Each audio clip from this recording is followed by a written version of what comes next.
Sunday school the past few weeks, we've been talking about a couple of the first kings that we had in the Bible.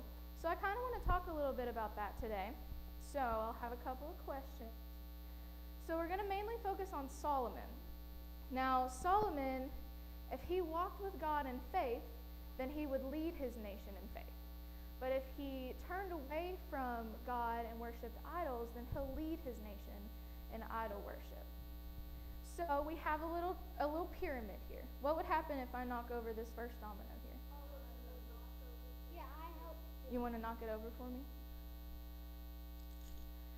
Look at that. And then we'll just knock these over too. So, basically, when God brought the Israelites out of exile, they all asked for a king. They wanted someone to help rule and lead them, so God appointed Saul. Now, Saul was an okay leader, but after Saul, we had King David. Now, King David, you want to put that back there? King David was he was a man after God's own heart. Now, he defeated that big old giant whose name was Goliath. So when he defeated Goliath, everyone was surprised that he defeated him with only a slingshot and a stone. Now, why was that? It was because he put all of his trust and faith in God, and he put all of it into Jesus. So when his son Solomon was getting ready to take over the kingdom, David gave him a piece of advice on his deathbed. And in 1 Kings 2, it says, "Be strong and show yourself a man and keep the obligation of the Lord your God." So throughout all of the kings, God has set this specific command to follow him and to keep his name holy for all the other nations. So what do you think Solomon did? Do you think he listened to his dad and followed God? There you go. So he should, exactly. So how important is the leader of a nation? I mean, he's pretty important, very important. He helps guide all of us in our daily lives. So, let's see. If this is God, let's put our dominoes up. Say if this is God right here, or if this is Solomon, and Solomon worshiped God, what do you think would happen? All of them would fall, and they would all worship God too. So Solomon, he wasn't the best, okay? He wasn't the best king. He had a lot of influence in his life. He had 100 wives, or he had 700 wives, and 300 people that he treated as wives, but they weren't quite. So, and a lot of these women were from different nations and different local nations that worshiped other gods.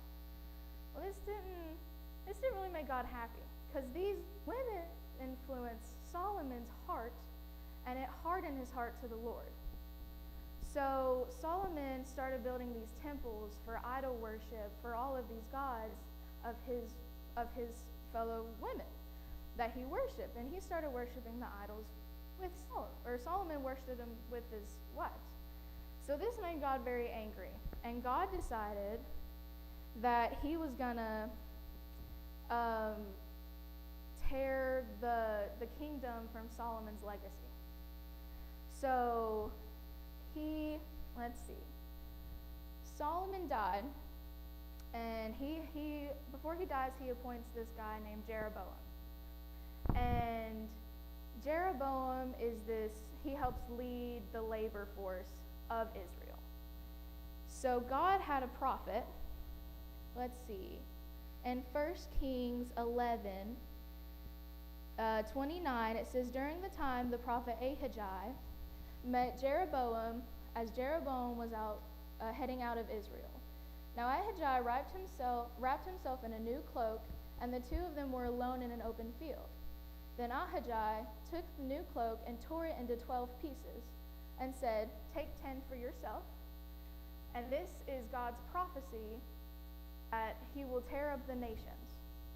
So after Solomon's death, Rehoboam, which is his son, starts a war against Jeroboam. And God steps in and he said, "Let this war not pass. This is my will for what will happen." So what happens? The kingdom split. Now, would you think that Jeroboam or Rehoboam would turn their life to God and give the nations back to the Lord. You think that would happen? You would think so. But they continue on with the idol worship, and it leads to a lot of turmoil and trouble with the remaining tribes. So throughout this week, I want you guys to really think about the importance of praying for our leaders and the leaders of this country as we go throughout the week, as God would have wanted them to do. So I'm going to pray really quick. I'm going to close your eyes. God, we just come before you today in your house, God, and we thank you for bringing us back. And God, we just pray that throughout this week that these kids will show your light in all of the school systems, God, that each of them reach and that they'll spread your love. God, we just pray for all of the leaders of this country, God, that they'll spread your name and show the example of what your love is, God. And we ask this in your name. Amen. All right, grab your candies.